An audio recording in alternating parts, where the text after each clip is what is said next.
창세기 18장 16절에서 33절까지의 말씀 함께 봉독하시죠. 그 사람들이 거기서 일어나서 소돔으로 향하고 아브라함은 그들을 전송하러 함께 나가니라. 여호와께서 가라사대 나의 하려는 것을 아브라함에게 숨기겠느냐.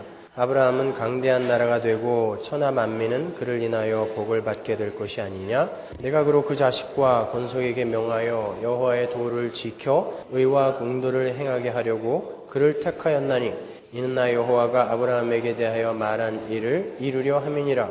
여호와께서 또 가라사대 소돔과 고모라에 대한 부르짖음이 크고 그 죄악이 심히 중하니 내가 이제 내려가서 그 모든 행한 것이 과연 내게 들린 부르짖음과 같은지 그렇지 않은지 내가 보고 알려 하노라. 그 사람들이 거기서 떠나 소돔으로 향하여 가고 아브라함은 여호와 앞에 그대로 섰더니 가까이 나아가 가로되 주께서 의인을 악인과 함께 멸하시려나이까? 그 성 중에 의인 50이 있을지라도 주께서 그곳을 멸하시고 그 50 의인을 위하여 용서치 아니하시리까? 주께서 이같이 하사 의인을 악인과 함께 죽이심은 불가하오며 의인과 악인을 균등히 하심도 불가하니이다. 세상을 심판하시는 이가 공의를 행하실 것이 아니니이까? 여호와께서 가라사대 내가 만일 소돔 성 중에서 의인 50을 찾으면 그들을 위하여 온 지경을 용서하리라. 아브라함이 말씀하여 가로되 티끌과 같은 나라도 감히 주께 고하나이다. 50의인 중에 5인이 부족할 것이면 그 5인 부족함을 인하여 온 성을 멸하시리까? 가라사대 내가 거기서 45인을 찾으면 멸하지 아니하리라. 아브라함이 또 고하여 가로되 거기서 40인을 찾으시면 어찌하시려나이까? 가라사대 40인을 인하여 멸하지 아니하리라. 아브라함이 가로되 내 주여 노하지 마옵시고 말씀하게 하옵소서. 거기서 30인을 찾으시면 어찌하시려나이까? 가라사대 내가 거기서 30인을 찾으면 멸하지 아니하리라. 아브라함이 또 가로되 내가 감히 내 주께 구하나이다. 거기서 20인을 찾으시면 어찌하시려나이까? 가라사대 내가 20인을 인하여 멸하지 아니하리라. 아브라함이 또 가로되 주는 노하지 마옵소서. 내가 이번만 더 말씀하리이다. 거기서 10인을 찾으시면 어찌하시려나이까? 가라사대 내가 10인을 인하여도 멸하지 아니하리라. 여호와께서 아브라함과 말씀을 마치시고 즉시 가시니 아브라함도 자기 곳으로 돌아갔더라. 아멘. 성경을 읽을 때 아주 중요한 것 중에 하나가 문맥을 놓치지 않는 것입니다. 전체 문맥의 흐름을 이해하지 못하고 부분 떼어서 이해를 하게 되면 자칫 성경을 엉뚱하게 해석하게 되는 경우가 많기 때문에 그래요. 오늘 본문도 전체 문맥 속에서 이해를 하지 못하면 오해 소지가 충분히 있는 그런 부분이에요. 성경 전체의 주제가 뭐죠? 예수 그리스도의 십자가 은혜입니다. 그 주제 안에서 성경을 이해를 해야죠. 우리가 함께 읽은 본문은 여러분이 너무나 잘 아시는 그런 내용이죠. 소돔과 고모라가 멸망할 때 아브라함이 중보기도를 해서 롯이 살아난 그런 사건입니다. 그래서 많은 분들이 오늘 본문을 통해서 중보기도를 열심히 하여 죽어갈 자들을 살려내는 전도의 삶을 살자라든가 소돔과 고모라에 의인 10명이 없어서 저주의 불이 쏟아진 것을 경고 삼아 우리가 의인이 되자 등의 교훈을 끌어내죠. 맞습니다. 틀리지 않아요. 우리는 열심히 중보자의 삶을 살아내서 멸망의 자리에 있는 하나님의 택한 백성들을 이끌어내는 삶을 살아야 됩니다. 뿐만 아니라 우리는 우리가 속한 이 세상에서 의인으로서의 삶을 잘 살아내야 돼요. 반드시. 그러나 오늘 본문은 위에서 말씀드린, 제가 지금 말씀드린 그 모든 내용을 아우르면서 포함하면서 더 깊고 웅숭 깊은 내용을 담고 있어요. 오늘 본문은 창세기 15장에서부터 출발을 해서 이해를 하셔야 됩니다. 창세기 15장에는 아브라함에게 후손을 약속하신 하나님께서 쪼개진 재물 사이로 혼자 지나가시는 언약 의식이 기록되어 있죠. 이제 여러분들은 너무나 잘 아시죠. 그것은 하나님의 언약 백성의 탄생은 아브라함의 조건이나 능력이나 배경과 전혀 무관하게 하나님에 의해 시작되고 하나님에 의해 완성되는 것임을 간단한 그림으로 보여준 거라고 그랬죠. 그런데 16장에서 아브라함이 자신의 힘과 지혜를 의지해서 이스마엘을 또 하나님 앞에 내놓죠. 그죠? 15장에서 16장으로 어떻게 이어지는지 잘 이해가 가시죠? 하나님은 13년간의 침묵으로 아브라함에게 불편한 심기를 전하셨어요. 그리고는 13년 만에 다시 나타나셔서 나는 전능한 하나님이니 너는 내 앞에서 행하여 완전하라 라고 불호령을 내리셨죠. 엘 샤다이 코람데오. 그 말은 도덕적으로, 윤리적으로, 사회법상으로 완전한 삶을 살라는 말씀이 아니라 그랬죠. 그죠? 하나님 앞에서 자신의 힘과 지혜 자랑하지 말고 온전한 자기 부인으로 하나님의 능력을 덧입어라. 그게 바로 엘 샤다이 코람데오였어요. 그죠? 내가 전능한 하나님이니까 나한테 맡기라니까 왜 자꾸 네 걸 내놓는 거야. 너는 코람데오, 내 앞에서 행하여 완전하라. 너를 부인하고 나만을 의지해라 라는 말이란 말입니다. 하나님은 여전히 그렇게 하나님의 의중을 헤아리지 못하는 아브라함에게 창세기 15장에서 예시하셨던 그 하나님의 쪼개짐이 어떤 것인지를 실제로 이제 17장에서 실물 교제를 통해 가르쳐 주세요. 17장에서 어떤 쪼개짐이 나오죠? 할례가 나오죠. 그죠? 할례라는 단어 자체가 쪼개다라는 단어라고 있어요. 아브라함과 이스마엘 그리고 아브라함의 종들까지 모두 할례를 받게 하셨어요. 아브라함과 관계된 모든 남자들이 쪼개짐의 흔적을 갖게 된 거예요. 왜 남자만 쪼개져요? 여자는 어떻게 된 거예요? 여자는 할례 안 받아도 되나요? 네, 남자가 여자의 대표예요, 여러분. 성경은 히브리 사람들의 사고방식에는 대표의 원리가 아주 상식처럼 통용됐다고요. 그래서 남자만 할례를 받는 거지 여자를 무시하는 거 아닙니다, 여러분. 남자 안에 여자가 다 들어가 있는 거예요. 가정이 들어가 있는 거예요. 그래서 남자만 계수하면 그 가정이 몇 가정인지 알게 되고 여자의 수도 나오고 그러니까 남자만 계수한 거예요. 그 쪼개짐의 흔적을 이제 아브라함을 포함한 아브라함과 관계된 남자들이 전부 갖게 됐는데 그 쪼개짐의 흔적이라는 말을 여러분이 잘 이해를 하셔야 돼요. 모든 인간은 온몸에 할례의 흔적이 아닌 진짜 할례를 받아 쪼개져서 죽어야 할 존재들이었다는 거예요. 그런데 하나님 당신 자신이 그 쪼개짐의 사망을 모두 가져가셔서 십자가에서 당신이 쪼개지시고 십자가에서 쪼개졌잖아요. 그죠? 휘장이 위에서 아래로 찢어졌다 그러죠. 그게 예수의 몸이라 그러잖아요. 쪼개진 거예요. 십자가에서 쪼개지고 그 쪼개짐의 사건을 당신의 백성들에게 전가시켜 준 거예요. imputation. 네 거 해. 이렇게 주신 거란 말입니다. 그렇게 하나님의 쪼개짐이 전가된 자들은 그 몸에 쪼개짐의 흔적을 갖게 되고 할례가 그 쪼개짐의 흔적이란 말이에요. 그들은 이미 쪼개진 자들로 그 흔적이 있으니까 너는 쪼개진 자야 라고 간주해 주신다라는 것을 상징적으로 보여주는 게 바로 할례란 말입니다. 오늘날에는 왜 할례를 안 받는가? 이제는 성령이 내려오셔서 믿음으로 우리에게 그 할례를 이해시켜 줬단 말이에요. 이제 우리는 몸에 쪼개진 흔적이 없어도 믿음으로 우리는 이제 알게 됐잖아요. 그렇죠? 그리고 우리가 공부하고 있는 이제 18장에서는 그렇게 마음의 할례를 받아서 거듭난 자들이 이제 추구해야 하고 도달해야 하는 삶의 목적지에 대한 기술이, 상세한 기술이 담겨 있는 거예요. 우린 지난주에 할례 받은 자들의 그 첫 번째 특징에 대해서 공부했습니다. 뭐였죠?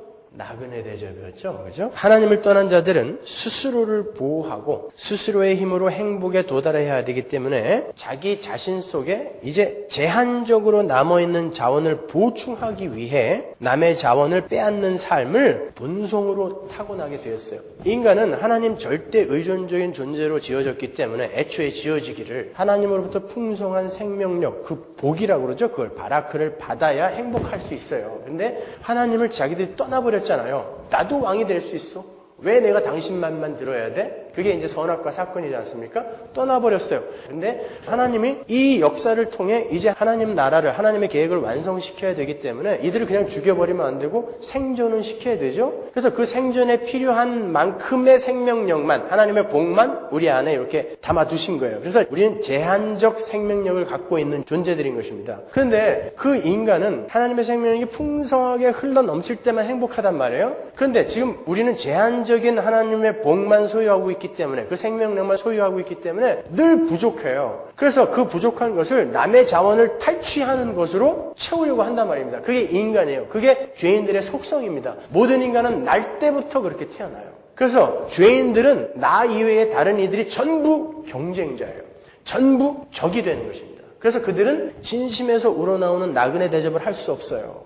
그러나 이제 하나님의 은혜로 예수님의 십자가 할례를 그대로 전가받아서 마음의 할례 받은 자가 된 하나님의 백성들은 이제 하나님과의 관계를 회복하게 됐어요. 왜? 하나님이 혐오하는 죄인은 이미 죽은 것으로 간주된 거니까. 그렇죠? 그게 할례 받은 자란 말입니다. 그로 말미암아 하나님께서 부어주시는 하늘의 복을 다시 풍성하게 받아 누리게 됐죠. 아담에게 복을 주시면서 창세기가 시작되는데 아담이 뿌리치고 떠났단 말입니다. 근데 하나님이 다시 찾아오셔서 아브라함에게 복을 주시는 거로 새 창조를 시작하시잖아요. 그러니까 하나님의 백성은 이제 그 복을 받는 자들이 된 거란 말입니다. 아닌데요. 나는 지금 지지리도 복도 없는 삶을 살고 있는데요. 아니라니까요. 자꾸 복을 세상 것으로 기대하고 있으니까 아닌 것처럼 여기는 것이죠. 여러분 지금 복을 흘러 넘치게 받고 있는 분들이에요.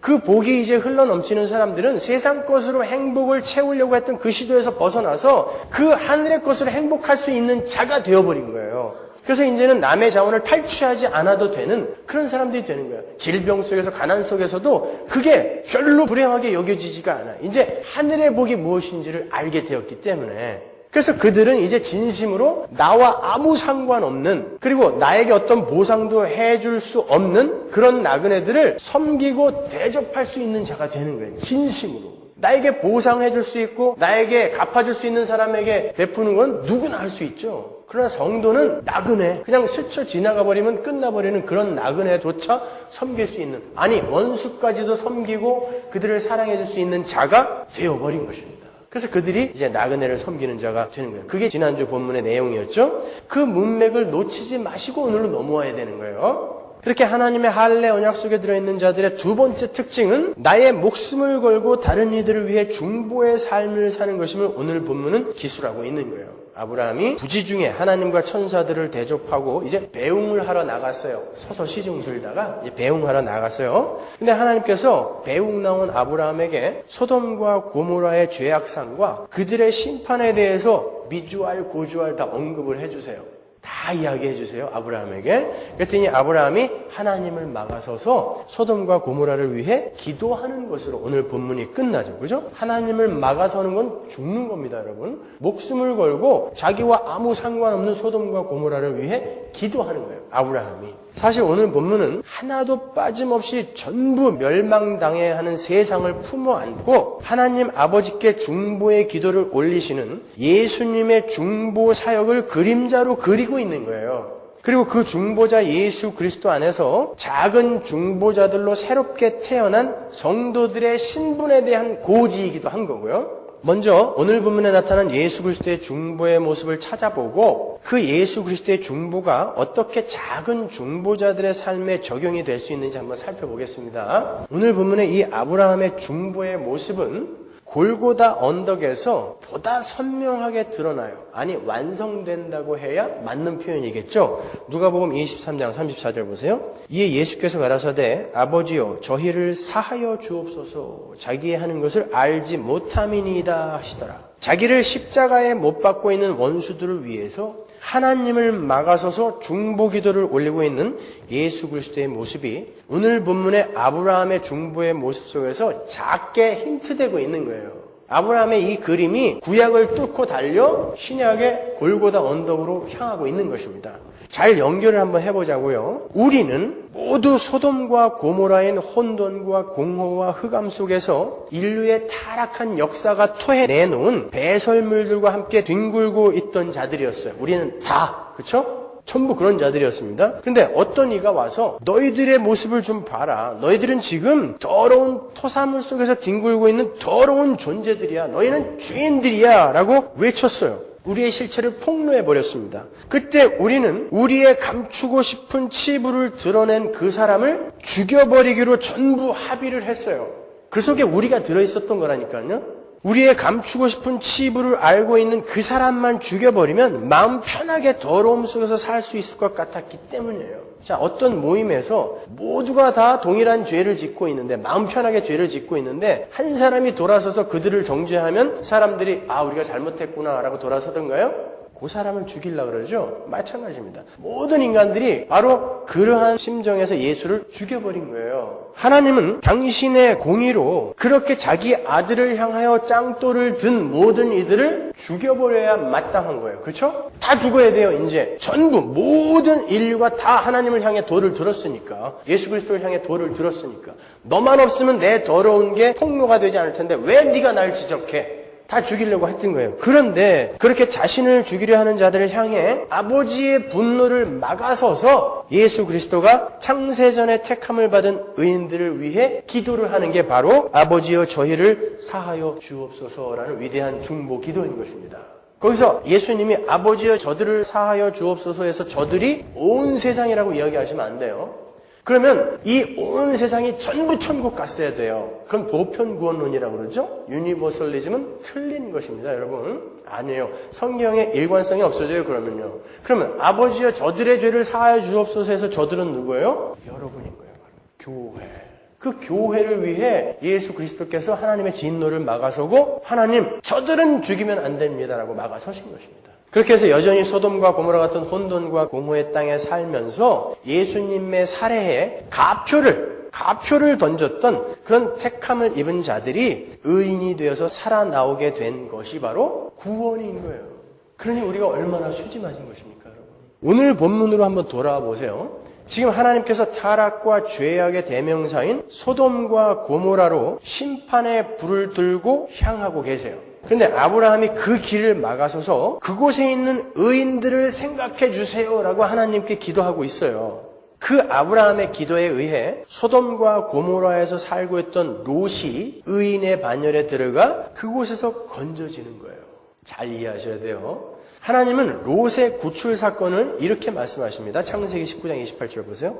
소돔과 고모라와 그 온 들을 향하여 눈을 들어 연기가 옹기점 연기같이 치밀음을 보았더라. 하나님이 들의 성들을 멸하실 때 곧 롯에 거하는 성을 엎으실 때에 소돔을 엎으셨어요. 하나님이 엎으시는 거예요. 엎으실 때에 누구를 생각하사? 아브라함을 생각하사 롯을 그 엎으시는 중에서 내어 보내셨더라. 롯을 생각하여 롯을 꺼낸 게 아니라 아브라함을 생각하여 롯을 꺼냈대요. 롯은 쾌락과 화려함의 땅인 소돔과 고모라를 포기하기 싫어서 하나님의 천사들이 손목을 잡고 끌고 나오기 전까지 그곳에서 버텼던 사람이에요. 너무너무 좋아서 나오기 싫어가지고 이거 내가 이걸 버려야 되나? 그러고 있을 때 너무 상황이 급박하니까 천사가 손목을 딱 붙들고 끌고 나와버렸단 말입니다. 그걸 구원이라고 하는 것입니다, 여러분.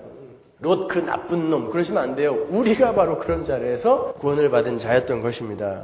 그럼 한번 잘 보세요. 그는 소돔과 고모라의 멸망을 두 눈으로 목격을 했어요. 자기 와이프가 소금 기둥이 되는 것까지 봤습니다.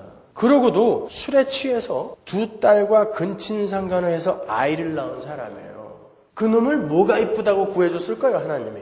아브라함을 생각하여 눈에 보이는 좋은 땅을 택해서 생명의 은인인 삼촌을 버리고 롯이 택한 그 소돔에서 두 딸이 배운 것을 한번 보세요. 물질과 쾌락만이 가치와 만족의 척도가 되는 타락의 도시 소돔에서 롯의 두 딸들이 근친상간을 아무렇지 않게 생각하는 지경까지 타락해버린 것입니다. 눈에 보이는 좋은 것이 세상이 가치 있다라고 정해놓은 합의해놓은 많은 것들이 정말 인간들을 행복하게 해주고 만족하게 해주고 가치 있는 자로 만들어줄 거라는 착각에서 빨리 벗어나셔야 되는 거예요. 절대 그런 것들은 우리를 진정한 만족과 행복과 진정한 가치 속으로 끌고 들어가지 못합니다, 여러분. 롯은 정말 좋은 걸 택했잖아요. 겉으로 보기에 화려하고 아름답고 가치 있는 것 같아 보이는 것을 택했단 말입니다. 그리고 그곳에서 쾌락을 누리면서 살았다니까요. 그럼에도 불구하고 그것들의 결과가 어떻게 나타나나 보시란 말이에요. 그렇게 여전히 물질과 쾌락의 노예였던 롯이 의인 아브라함의 기도에 의해서 소돔과 고모라에서 빠져나오게 되는 거예요. 그런데 성경은 그러한 롯을 가리켜 의인이라고 불러요. 베드로후서 2장 7절 보세요. 무법한 자의 음란한 행실을 인하여 고통하는 의로운 롯을 건지셨다 그래요. 의로운 롯이라 그러죠. 우리가 살펴본 것처럼 롯은 소돔성의 사람들과 별반 다를 바 없이 세상을 사랑하던 사람이었어요. 그런데 성경이 그를 의로운 자라고 불러요. 오늘 본문에 보시면 아브라함이 의로운 자를 악한 자와 함께 벌하시는 것이 가합니까? 라고 하나님께 묻죠.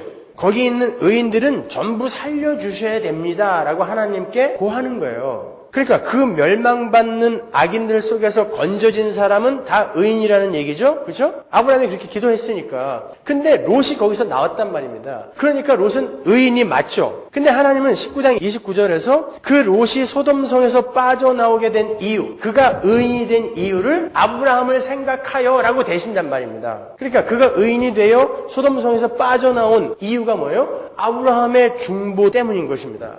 그러니까 롯은 그 자신의 노력이나 됨됨이로 의인이 된 것이 아니라 아브라함의 중보에 의해서 의인이 되어 멸망에서 건져진 거예요. 물론 어떤 사람이 죄인에서 의인이 되는 것은 하나님의 선택에 의해서 말미암는 거지, 선택되지도 않은 사람이 어떤 사람의 기도 때문에 의인이 되는 경우는 있을 수가 없는 거예요. 지금 제가 롯이 아브라함의 중보에 의해 의인이 되었다라고 제가 거듭 말씀드리는 것은 오늘 본문의 이 그림이 예수 그리스도의 중보, 십자가의 중보를 원형으로 하고 있는 모형이다라는 것을 여러분들에게 주지시켜 드리기 위해서 자꾸 제가 아브라함의 기도로 롯이 의롭게 되었다라고 반복하여 말씀드리는 거예요. 그러니까 성경에서 아브라함도 그렇고 다윗도 그렇고 요셉도 그렇고 여러 인물들이 예수 그리스도를 예표함과 동시에 예수 그리스도로 구원받는 하나님의 백성을 동시에 상징하고 있는 것 여러분 아시죠? 그런 거예요. 아브라함은 지금 예수 그리스도의 십자가 중보 사역을 설명함과 동시에 그렇게 예수 그리스도의 십자가 중보 사역에 의해 구원받은 하나님의 백성은 어떻게 살게 되는가를 함께 보여주고 있는 것입니다.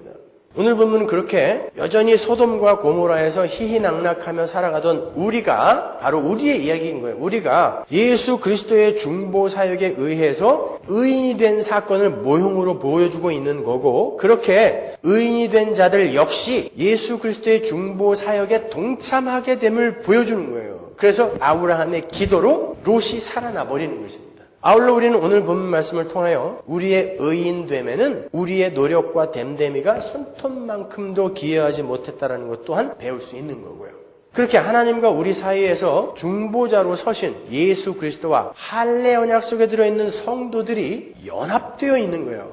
Union Christ. 바울 신학의 핵심인 것입니다. 아니야, 성경 전체의 핵심 교리가 바로 연합교리예요. 대표의 원리. 그들은 오직 한 분이신 중보자 예수 그리스도 안에서 작은 예수들로 재탄생해서 예수 그리스도의 지체가 된 거예요. 성도는요. 따라서 할례 언약 속에 들어있는 성도들도 예수 그리스도의 중보 사역을 그의 인생 속에서 경험하며 살게 되는 것입니다. 예수 그리스도의 중보로 말미암아 구원된 자들은 그 예수 그리스도의 지체가 됨으로 말미암아 그 예수의 삶을 그 인생 속에서 또 한 번 실제화하여 살게 되는 거예요.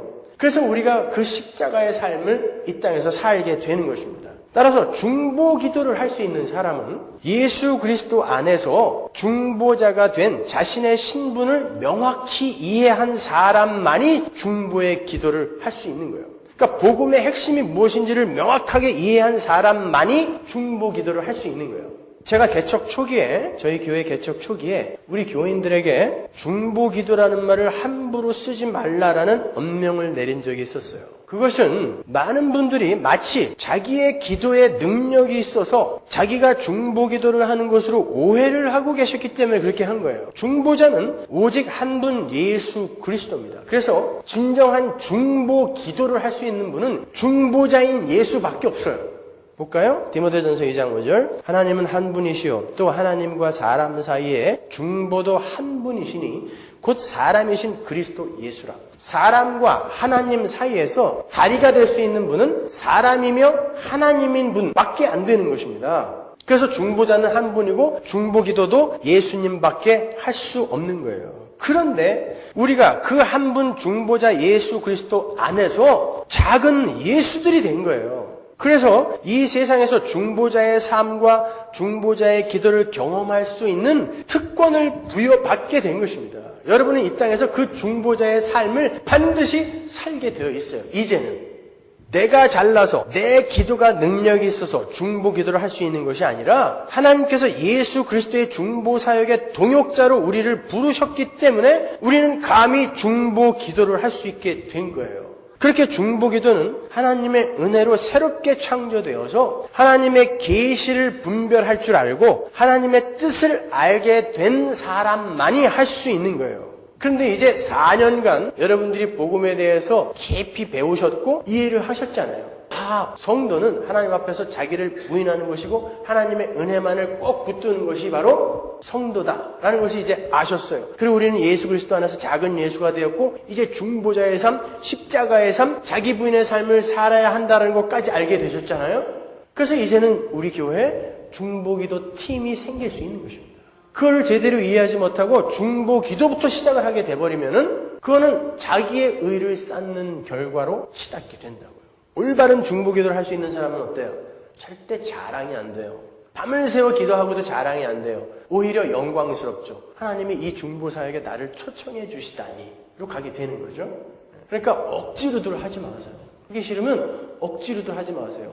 억지로 하기 전에 복음에 대해서 더 깊이 공부하세요. 그러면 여러분은 자연스럽게 기도를 하게 될 거예요. 그러니까 그걸 방법론적으로 여러분을 기도하게 몰아가는 거는 얼마든지 할 수 있지만 그건 오히려 성도들에게 죄를 짓게 하는 결과가 될 수도 있다는 말입니다. 그게 자기 의가 되어버리면. 오늘 본문에는 그러한 중보기도를 할 수 있는 자의 자격에 대해서도 기술이 되어 있어요. 본문 17절부터 21절까지를 보시면 하나님께서 아브라함에게 소돔과 고모라의 죄악상과 그 땅에 대한 심판에 대해서 자세하게 이야기를 해주세요. 그것은 중보기도를 할 수 있는 사람은 하나님과의 관계가 회복이 되어 어떠한 비밀도 없는 친한 친구가 된 사람들만 가능한 것임을 보여주는 거예요. 자, 기도의 시작이 뭘로부터 시작됐어요? 하나님이 그 기도하는 사람에게 하나님의 의중을 이야기하는 데에서부터 기도가 시작이 되는 거예요. 하나님이 이야기 안 했으면 중보기도가 나올 수가 없죠. 하나님의 의중을 모르는데 무슨 기도를 해요. 그러니까 하나님이 아브라함에게 소돔과 고모라의 실상과 소돔과 고모라의 심판에 대해서 이야기를 해 주셨다는 것은 너 그들을 위해 기도해로 몰고 가시는 것입니다. 그러니까 기도는 하나님으로부터 시작이 되는 거예요. 야고보서 2장 23절 보세요. 이에 경에 이른 바 아브라함이 하나님을 믿으니 이것을 의로 여기셨다는 말씀이 응하였고 그는 하나님의 벗이라 칭함을 받았느니. 아브라함은 하나님의 친구였어요. 부모에게도 하지 못하는 이야기를 친구에게는 하죠. 그죠? 히브리 사람들에게 있어서 친구는 부모와 자식 간의 관계보다도 더 친밀한 관계를 친구라 그래요. 부모와 자식 간의 관계가 아주 무르익어서 정말 아름다운 관계가 되었을 때 그들을 친구라고 부릅니다. 근데 하나님이 아브라함을 내 친구라고 이야기하셨어요. 역대하 20장 7절과 이사야서 41장 8절에 보면 잘 나와요. 오늘 본문에도 보면 하나님께서 내가 아브라함에게 무엇을 숨기겠느냐 그래요. 하나님이 내 친구 아브라함에게 내가 무엇을 숨기겠느냐 그래요. 그러면 아브라함만 하나님의 친구인가요? 성도 모두가 하나님의 친구입니다. 그래서 하나님은 여러분들에게 당신의 사정과 당신의 계획을 알리고 싶어서 안달을 하세요. 친구니까. 요한복음 15장 13절 보세요. 사람이 친구를 위하여 자기 목숨을 버리면 이에서 더 큰 사랑이 없나니. 친구를 위하여 자기 목숨을 버린 게 예수예요. 그러니까 예수는 누구를 위해서 목숨을 버린 거예요? 친구, 여러분을 위해서. 14절 너희가 나의 명하는 대로 행하면 곧 나의 친구라. 자, 하나님이 우리를 친구라고 불러주세요. 친구. 너 내 친구야. 친구 아이가 그거 말고 조폭들 친구 말고 진짜 친구. 마가복음 4장 11절 보세요. 이르시되 하나님 나라의 비밀을 너희에게는 주었으나 누구? 친구에게. 비밀을 너희에게는 주었으나 외인에게는 모든 것을 비유로 하나니 이는 저희로 보기는 보아도 알지 못하며 듣기는 들어도 깨닫지 못하게 하여 돌이켜 주의 사함을 얻지 못하게 하려 함이니라 하시고. 어떤 사람은 예수 믿은 횟수가 얼마 되지 않고 또 많이 배우지도 못했는데도 복음을 이야기해주면 스펀지가 물을 빨아듯이 쫙 빨아들이는 사람이 있어요. 또 어떤 사람은 굉장히 많이 배우고 굉장히 똑똑한 사람이고 예수를 오래 믿었는데도 그렇게 이해를 못하는 사람들이 있죠. 그죠? 그러니까 참 복음의 핵심을 제대로 이해 못하는 건 아직 뭐예요 여기? 외인이에요. 외인. 그 복음의 핵심이라는 비밀을 하나님의 친구들에게는 잘 설명해 주신단 말입니다.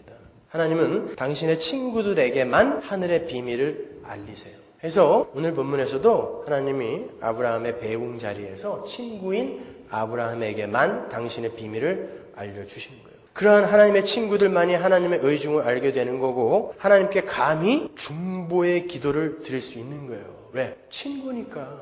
친구가 아닌 자가 하나님 앞에 서면 죽어요.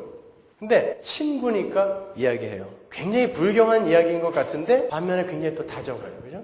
하나님이 우리의 친구예요. 친구. 오늘날에는 하나님께서 당신의 친구들에게 어떻게 비밀을 알리실까요? 밤마다 찾아오셔서 이 세상은 곧 멸망한다. 그러시나요? 성경으로 말씀하시죠, 이제는. 그렇죠? 당신의 친구들에게 성경을 주셨어요. 그 성경을 통해 우리는 하나님의 의중과 뜻과 계획을 듣는 것입니다. 출애굽기 33장 11절 보세요. 사람이 그 친구와 이야기함 같이 여호와께서는 모세와 대면하여 말씀하시며, 하나님이 모세와 친구처럼 이야기했어요. 그랬더니 그 하나님의 친구가 어떤 기도를 하나 보세요. 출애굽기 32장 31절 여호와께로 다시 나아가 여짜오되 슬프도소이다. 이 백성이 자기들을 위하여 금신을 만들어 싸우니 큰 죄를 범하였나이다. 그러나 합의하시면 이제 그들의 죄를 사하여 주옵소서. 그렇지 않사면 원컨대 주의 기록하신 책에서 내 이름을 지워버려 주옵소서. 출애굽 시작 때부터 자신을 향해서 원망과 비난을 퍼부으면서 온갖 죄를 다 저지르고 있는 이스라엘 백성들을 막아서서 하나님 이들을 죽이지 말아주세요. 이들 죽이려면 날 죽여주세요. 라고 중보를 하더라는 것입니다. 하나님의 친구 모세가, 또 우리가 알고 있는 신약의 하나님의 친구가 있죠. 사도 바울. 그가 어떤 기도를 하는지 볼까요? 로마서 9장 1절 내가 그리스도 안에서 참말을 하고 거짓말을 아니하노라. 내게 큰 근심이 있는 것과 마음에 그치지 않는 고통이 있는 것을 내 양심이 성령 안에서 나로 더불어 증거하노니 진짜다 이런 말이에요. 나의 형제 곧 고륙의 친척을 위하여 내 자신이 저주를 받아 그리스도에게서 끊어질지라도 원하는 바로다. 이건 무서운 말이에요. 가는 곳마다 자기를 돌로 때리고 가는 곳마다 감옥에 쳐놓은 유대인들을 위해 사도 바울이 하나님 나를 죽이고 저들을 구원하실지언정 저들을 꼭 구원해 주세요 라고 중보를 하는 거예요. 하나님의 친구 사도 바울이. 모세의 기도, 바울의 기도, 오늘 본문의 아브라함의 기도, 골고다에서의 예수 그리스도의 기도 많이 닮아있죠.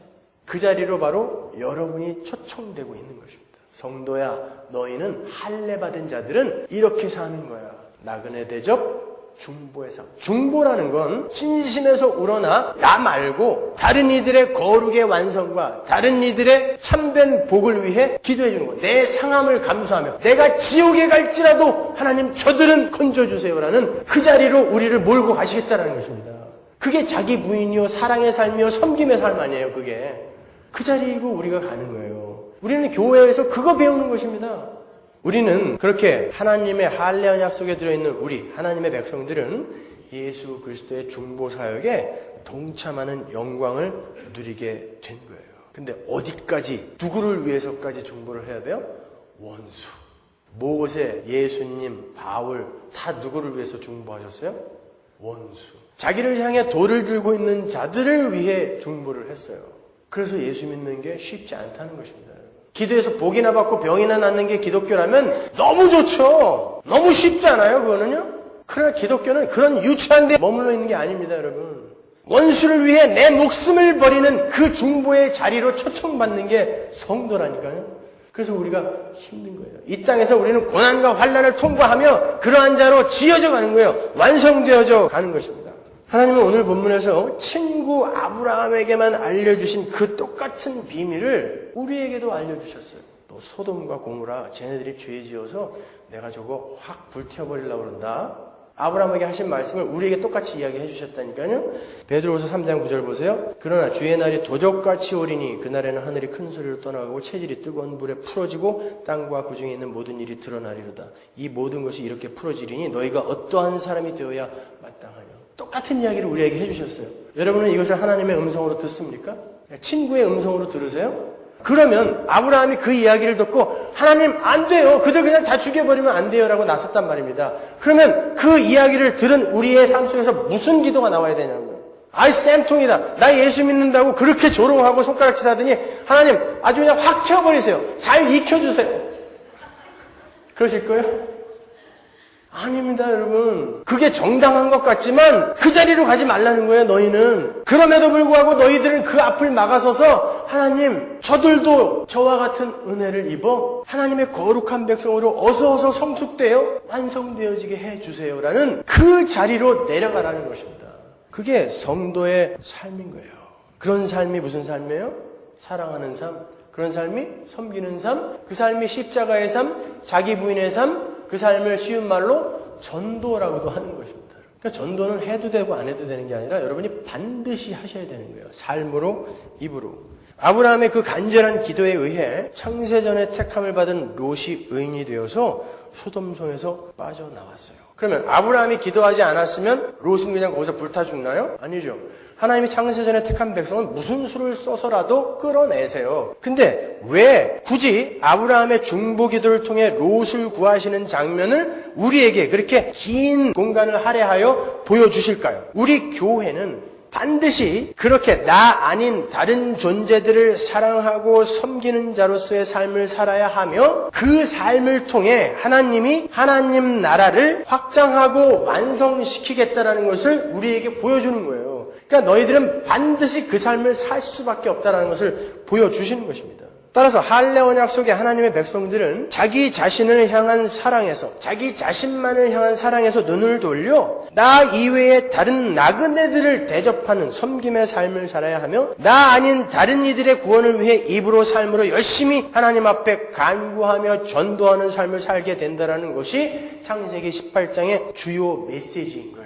옛날에는 내가 왕이 되고 내가 남들을 밟아 나를 자랑하기 위해 나만을 위해서 살았는데 이제는 내가 나만을 위해 살 필요가 없어졌어요. 하나님이 채워주니까. 그러니까 그 하나님이 시키신 일, 또 그 하나님이 사랑하시는 형제들을, 자매들을 위해 내가 이제 나를 비우고 내 손해와 상함을 감수하여 그들을 섬기게 되는 것입니다. 그리고 그들도 나와 같은 은혜를 받아 내가 지금 누리고 있는 게 너무 좋으니까 그들이 나와 같은 은혜를 받아 내가 누리고 있는 것을 함께 누리게 해달라는 간절한 열망이 솟아오르는 거예요. 그게 할례 받은 자의 특징이다. 그게 18장입니다. 그러니까 중보기도는 모두 하나님 나라의 완성과 하나님 백성의 구원, 좀 더 풀어서 말하면 하나님 백성들의 회심과 거룩의 완성에 대한 기도로 수렴이 돼야 되는 거예요. 하나님 저들을 죄에서 건져주세요. 그게 구원이니까. 중보기도의 목적은 바로 그것입니다. 지체들의 질병이나 가난을 위해서 기도하지 말라는 말이 아니에요. 당연히 기도해야 됩니다. 그건 성도가 당연히 해야 할 일이에요. 반드시. 그게 사랑이니까. 우리는 우리 지체의 배고픔과 육신의 질병을 위해 열심히 기도해줘야 돼요. 에이, 하나님이 무슨 뜻이 있으시겠지라고 손 놓고 있는 건 직무유기입니다, 여러분. 우리는 하나님의 뜻이 어떻든 간에 우리의 마음, 내 형제 자매가 저렇게 고통당하고 있는 거 내가 보기 힘들어요. 하나님 차라리 저 질병을 차라리 저에게 주시면 안 돼요? 우리 자녀나 우리 부모가 아플 때 그런 기도 하잖아요. 하나님 우리 아들 저 너무 아파하는데 제가 대신 아프면 안 되나요? 그걸 한 몸이라고 합니다. 지체인 거예요. 따라서 우리가 한 지체라는 의식이 정확하게 있다면 우리는 그런 기도를 해야죠. 그러나 우리 성도의 중보기도의 목적이 단순히 그러한 상황과 사건 속에서의 탈출에만 머문다면 그건 올바른 중보기도라고 할 수 없는 거예요. 중보기도는 하나님과 죄인들 사이에서 그 죄인들의 죄를 자신이 짊어지고 대신 죽겠노라는 숭고한 사랑의 기도, 십자가의 기도여야 되는 것입니다. 예수 그리스도가 그랬고 모세가 그랬고 사도 바울이 그랬어요. 우리의 중보기도도 바로 그러한 예수 그리스도의 십자가를 그 내용으로 하고 있어야 되는 거예요. 단순히 우리 지체의 경제적인 해갈이나 질병의 치유만을 목적으로 하는 것이 아니라 그러한 일들을 통해서 우리의 지체들이 하나님의 거룩한 백성으로 잘 지어져 가고 성숙할 수 있도록 기도해 주는 것, 그것이 진짜 중보기도인 거예요. 그게 진짜 복이니까. 나의 거룩과 나의 지체들의 거룩, 그리고 아직도 주님을 제대로 알지 못해서 여전히 세상 속에서 더러운 오물과 함께 뒹굴고 있는 우리 형제 자매들이 하루속히 그 더러운 힘의 원리 속에서 빠져나와서 하나님의 거룩한 백성으로 완성되기를 간절히 기도하는 것, 그것이 할례 언약 속에 들어있는 하나님 백성들의 특징이어야 되는 거예요. 그런데 그러한 거룩한 중보 기도는 가정에서부터 시작이 되어야 한다는 것이 오늘 본문에 기록이 되어 있어요. 본문 19절 볼까요? 내가 그로 그 자식과 건석에게 명하여 여호와의 도를 지켜 의와 공도를 행하게 하려고 그를 택했다 그래요. 하나님이 아브라함을 택하신 이유를 그 자식과 건석에게 명하여 가르쳐서 여호와의 도를 지켜 의와 공도를 행하게 하려 함이라고 말씀하세요. 이 말씀을 잘 새겨보세요. 하나님께서 아브라함에게 명년 이맘때에 이삭이라는 약속의 자식을 주시겠다라고 말씀하시고 거기다가 붙인 이야기란 말입니다. 이게 의와 공도라는 것은 하나님의 공의에 비추어서 사는 올바른 생활을 이야기하는 거예요. 약속의 자녀가 태어나거든 잘 가르쳐서 하나님께 순종하고 올바른 일을 하는 자로 양육하라는 거예요. 하나님은 아브라함에게 자녀들을 위해서 금은보화 많이 남겨줘라 그러지 않았어요. 하나님의 공의에 비추어 사는 올바른 삶, 거룩한 삶, 순종의 삶을 가르치라 라고 했어요. 그래서 내가 너를 택한 거야 라고까지 말씀하신다니까요.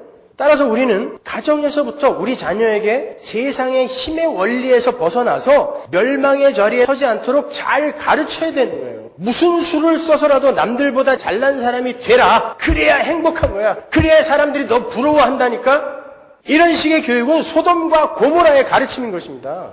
롯이 그것 쫓아갔다가 망했다니까요. 멸망의 도시의 자녀들은 이렇게 망한다. 아브라함아, 너의 자녀들은 이렇게 가르쳐라. 세상의 힘, 세상의 쾌락, 세상의 행복 최고.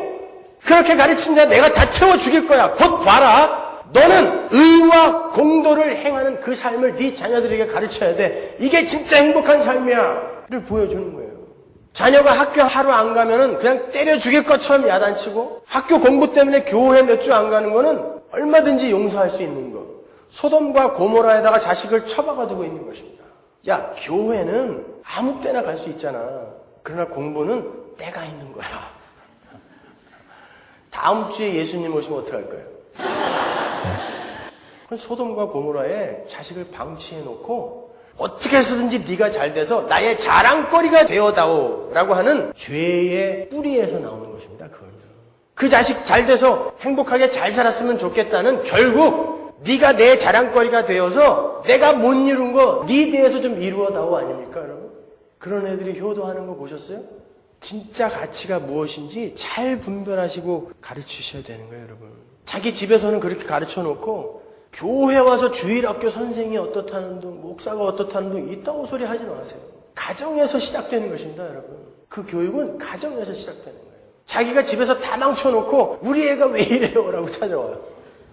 자기가 힘이 최고야 라고 가르쳐놓고 우리 애가 왜 이렇게 타락을 했어요? 라고 목사한테 삿대질해요. 아니요, 가정에서부터 가르치는 거예요. 십자가의 삶이 진짜 가치 있는 삶이야를 가정에서부터 가르치셔야 되는 거예요. 마찬가지로 교회의 가르침 역시 소돔의 가르침과는 달라야 하는 것입니다. 아브라함의 후손으로 올 이삭은 아브라함의 육신적 아들임과 동시에 약속의 자녀 전체를 품어 안고 있는 상징적인 인물이니까, 그러니까 아브라함의 자식에게 가르쳐져야 하는 그 의와 공도를 행하는 삶은 바로 교회에게 가르쳐져야 하는 삶인 것입니다.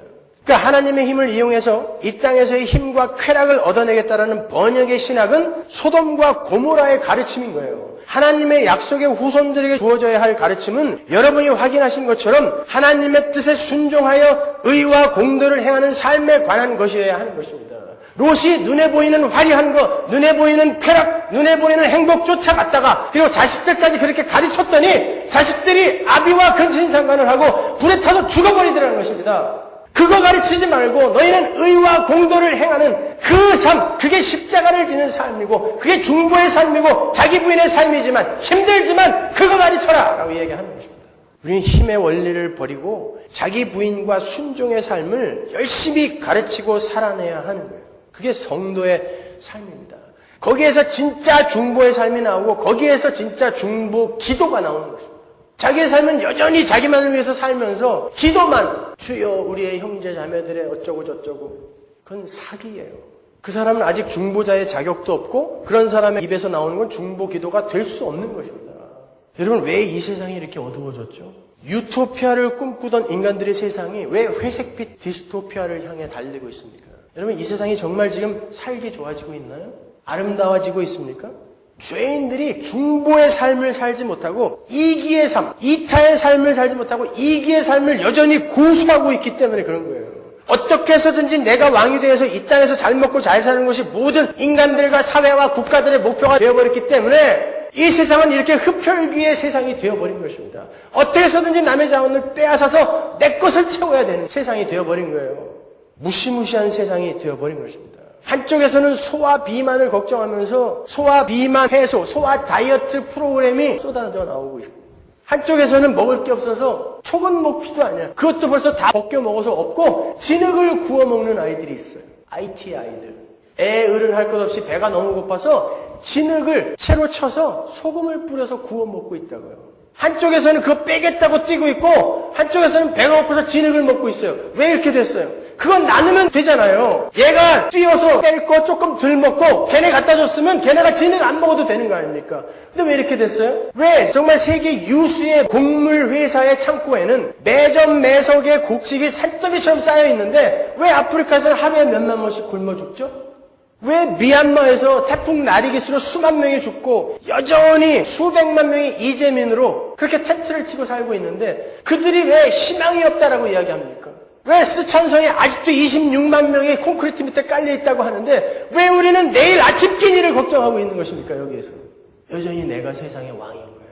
그들을 향해 하나님이 말씀하시는 것입니다. 할례 받은 자야, 내 백성아, 내 친구야, 너희들은 너희만을 위해서 사는 게 아니야. 예수가 그렇게 살았듯이 너의 원수까지도 품어안고 그들을 위해 중보하고 너의 상함과 손해를 감수하여 그들을 살려내는 삶을 살아라. 나그네를 대접하고 중보의 삶을 살아라. 할례 받은 자들아.